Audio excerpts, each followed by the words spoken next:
अमर सिंह ब्रह्म नोंथां दावराव देख्रेब नोंथां दिनै बड'फानि बे मुर्तिनि खाथिनिफ्राय जोङो दुलाराय बर' फरायसा आफादा नोंथांमोनखौ साबधान खालामो मानोना नोंथांमोननि बेफोरबायदि बर' हारिनि गेजेराव खैसारियै बाथ्रा बुंनायनि थासारियावनो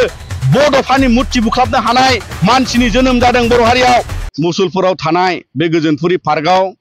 जोंहा बड'फानि मोनसे बावहाय मुसुखा दङ आरो बे मुसुखाखौ थांनाय साननैसो सिगाङाव जाय सुबुंफ्रा बेबादि मोखां देख्लानानै गालांबाय आरो बेखौ जोङो दिनैहाय मुसलपुराव थानाय जोंनि बाक्सा जिल्ला दुलाराय बर' फरायसा आफादनि बानजायनायाव बे पार्कनि सिङावनो जोङो मोनसे खुद्रिसारनाय हाबाफारि लादों मानोना बिथांनि मोखां देख्लानायजों दिनै बर' माहारिनि मोखां देख्लानाय मानोना बिथाङा बर' हारिनि बिफा आरो दिनैनि दिनाव बिनि थाखायनो जोङो दुखु मोनदों जे जाय बिथाङा मुसुखा महरै रावखौबो सिगिनोबो हाया रावखौबो दुसिनोबो हाया खालिबोल' जोङो बर' फिसाफ्रा थांनानै थानानै बिथांनि मान सन्मानखौ लानानै बर' हारिया थांनानै थांनांगौनि थाखाय जिबादि मोनसे बिथांनि फोरोंलांनाय बर' हारिखौ दाफ्रामनो लानाय गेरेमसा बर' माहारि सोरजिनांगौनि थाखाय दुलाराय बर' फरायसा आफादनि आफादगिरि जाबोनानै बिबान लानानै दिनै बर' हारिखौ फोजाखांलांनाय सासे जे बिथाङा बर'नि बिफा आरो बिनि थाखायनो जोंहा दिनै गोसोआव जोबोरै दुखु मोननाय फैदों जे बेबादि समाजाव सुबुं जोनोम मोननाया जोंनि बर' हारिनि थाखाय जोबोद मुगैथाव आरो बिनि थाखायनो दुलाराय बर' फरायसा आफादा दिनैनि बे थानसालिनिफ्राय जोङो खावलायगोन जाहाथे उनाव आरो इयुनाव बेबादि बर' माहारिखौ बेबादि मोनसे दुसिनो हानाय गावनि हारिनिनो बिफाखौ लानानै गावनि हारिनि गेजेराव गुबुन गुबुन थासारियाव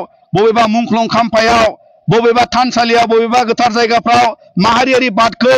नासयनानै जुजिनानै जुदि दिनैनि दिनाव मोखां देख्लानायनिफ्राय मुंख्लं खाम्फाफ्राव पस्टार थाबनायनिफ्राय जुदि दिनै जागायोबा दिनै बर' हारियाव बिनिख्रुइ दुखुनांथावसिन जेबो गैया मानोना दुलाराय बर' फरायसा आफादा बड'फा उपेन्द्रनाथ ब्रह्मआ फोरोंलांनाय जोंनि एबसुनि जोनोम खान्थिनि जाय दाराखान्थिजों जोंनि संबिजितनि जोङो माहारियाव जुजिनाय सोलोंथाइ समाजखान्थि रांखान्थि आरो राजखान्थि अधिकारनि थाखाय बाथ्रा बुंलांनांगौ जुजिलांनांगौ बे गासैबो थासारिखौ दिनै बड'फानि मोनसे गोहोजों बर' हारिखौ गेरेमसा हारि गायसननायाव दिल्ली दरबाराव बड'फानि मुंख्लं खाम्फा गायसननाय मुसुखा गायसननाय लामा गायसननाय दिनै इन्डियानि हम मिनिस्टारजों लोगोसेयै गासै आसाम नाङै जोङो बड'फानि मुङै फरायसा सान फालियो आरो बड'फाखौ लानानै दिनै जिबादि मान मर्यादायाव बर' हारिया गनायथि सिनायथि मोनदों आरो बेखौ लानानै दिनै बे मुसलपुरनि गोजोनपुरि पार्कनिफ्राय जों आरोबाव गोसोखांहोनो लुबैदों आरो जाय मानसिफ्रा सानदों नामा बड'फानि मुर्ति बुख्लानानै एबसुखौ सांग्रां खालामनो नोंथांमोना बड'फाखौ बुख्लानानै दिनै बर' हारिखौनो सांग्रां खालामबाय आरो बिनि थाखायनो जाय मानसिफ्रा दिनै दुलाराय बर' फरायसा आफादखौ दुसिनो थांनानै दिनै एबसुनि आफादगिरिखौ बायदिसिना सोंखारिनो थांनानै दिनै नोंथांमोना बर' हारिखौनो सोंखारिगासिनो दं दुसिगासिनो दङ आरो बेबादि माखासे बेआइनि खामानि मावग्रा सुबुंफोरखौ नोंथांमोना थुलुंगा होगासिनो दङ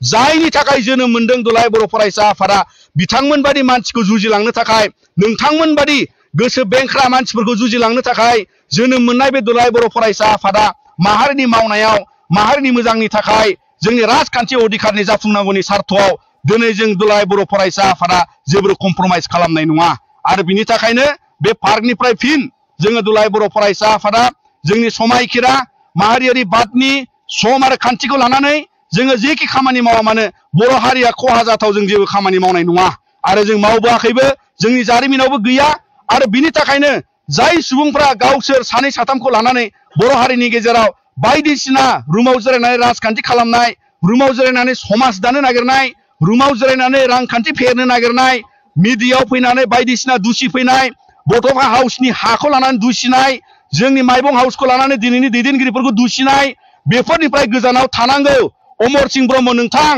दावराव देख्रेब नोंथां दिनै बड'फानि बे मुर्तिनि खाथिनिफ्राय जोङो दुलाराय बर' फरायसा आफादा नोंथांमोनखौ साबधान खालामो मानोना नोंथांमोननि बेफोरबादि बर' हारिनि गेजेराव खैसारियै बाथ्रा बुंनायनि थासारियावनो बड'फानि मुर्ति बुख्लाबनो हानाय मानसिनि जोनोम जादों बर' हारियाव आरो दिनै बिनि थाखायनो जोंबो नोंथांमोनखौ खावलायगोन नोंथांमोना दिनै बर' हारियाव मा मोजां मावबोदों बेखौ बुं मा मोजां मावनांगौ बेखौ बुं नाथाय दिनै बर' हारिनि जारिमिनाव जालांनाय बर'नि गोरोबथाखौ लानानै गोबां एबसुनि आन्दोलनजों एनडिएफबिनि आन्दोलन बिएलटिनि आन्दोलनाव मुंख्लं जानानै फैनायनि उनाव बिटिआर गोरोबथायाबो मोनसे मानगोनां गोरोबथा जाय संबिधाननि अधिकार फेहेरनांगौनि खोथा दं जाय समाव आलादा रायजो मोनथ'यैखाय बेबादि संबिधाननि अधिकारजों जुजिलांनांगौनि मोनसे थासारि दङ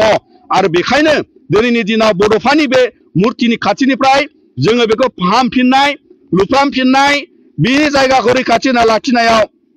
दुलाराय बर' फरायसा आफादा जोङो बिफाव लागोन आरो बर' हारिखौ रैखाथि होलांनायाव दुलाराय बर' फरायसा आफादा बिफाव लागोन आरो बेबादिनो दिनैनि दिनाव बर' हारियाव जुदि बेबादि गेदा गिदि मानसि जोनोम जानो नागिरनायखौबो लानानै दिनै जोङो बिथांमोनखौबो सिदा खालामनायनि थाखाय दुलाराय बर' फरायसा आफादा खामानि मावलांगोन मानोना नोंथांमोननाव जि आखाइ दं जोंनावबो दं नोंथांमोननाव जि खुगा दं जोंनावबो दं नोंथांमोननाव जिबादि आथिं दं जोंनावबो दं आरो बर' हारिनि जारिमिनाव दुलाराय बर' फरायसा आफादा गणतान्त्रिक आन्दलन सिलाइनि आन्दलन आरो गुबुन गुबुन रोखोमनि आन्दलनखौ बारसिबोनाय बे दिनैनि दुलाराय बर' फरायसा आफादा दा नंखायनो दानि जेट जेनेरेशननि गोदान जेनेरेशननि आथालनि दुलाराय बर' फरायसा आफादनि सायावबो नोंथांमोना दिनै खैसारियाव दुसिनानै बायदिसिना बानसावनानै बर' हारिनि मान सन्मानखौ बड'फानि मुर्ति देख्लानानै मान सन्मान हानि खालामनो नागिरनाय जायफोर मानसिफोर सुबुंफोरा जोनोम मोनदों बेफोरखौ दिनै दुलाराय बर' फरायसा आफादा फोजोबस्रांलांगोन आरो बर' हारियाव बेबादि मोनसे मोजां थासारि गायसननायाव जों खामानि मावगोन